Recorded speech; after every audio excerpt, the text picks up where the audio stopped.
Hello again, Mr. Warren. All right, this is the LMS system that I built from scratch, that I built from the ground up using Wix to address a problem through design thinking. What does my students need or the stakeholder need, and then address the problem and build a product to address that problem that we are possibly trying to solve.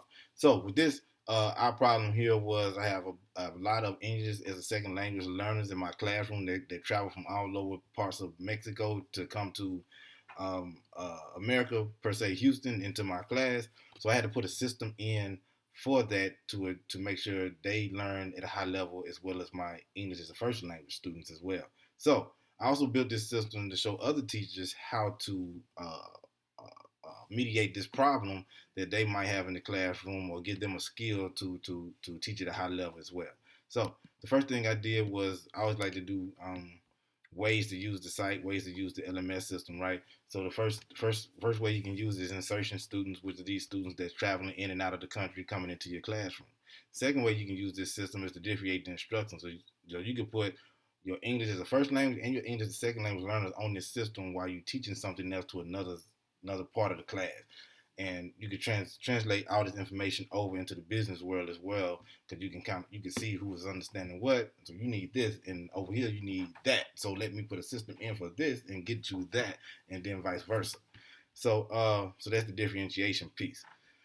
In my world, we got ISS detention, students that just not gonna act right. So that's what that's for. And then just classroom management is a period, because it gives a functional flow, easy transferable way to run your classroom.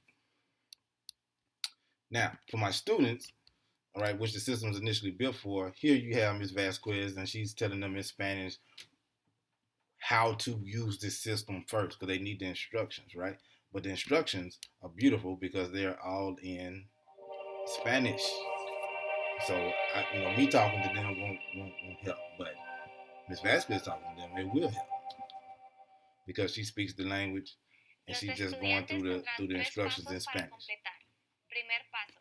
Vayan al web www.coosa.se y para buscar el And so número she's just determinado. telling them the process in which I Tercer want paso. them to follow. Toma notas del video en Once the student español has the y luego process, tomas notas en inglés.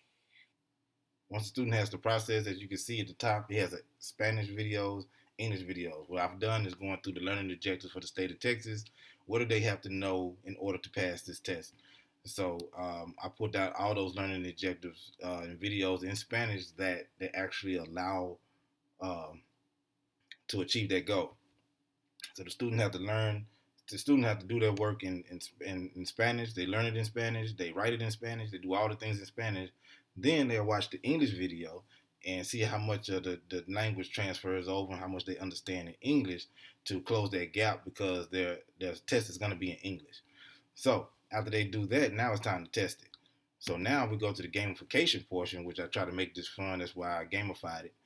They go in and they have a series of questions that they have to do and complete to address what they have just learned. And then this sends me the data, lets me know what's going on. As you can see, you can hear the music. You got all different people that competing against each other. Uh, I can activate all kind of awards and stuff down here using this LMS system that's incorporated in the LMS system that I've already built. And the kids really enjoy this. And it gives it does all this triggers and all of that stuff. And this system can cross over into the corporate space as well. But it's just a way that you have to do it, which will be very easy and fun. And then here's your fun right here. Why to be better next time. Um, As you can see, that's a whole system that they use while I'm teaching to address a problem that I sat down and thought about through design thinking and action mapping to make sure I'm successful in the goal or the learning objective that we are trying to achieve to get the best product out of the student and or the stakeholders in you guys' world. So that's another way I've displayed my skills from instructional design into the teaching world, from the teaching world into instructional design. Thank you.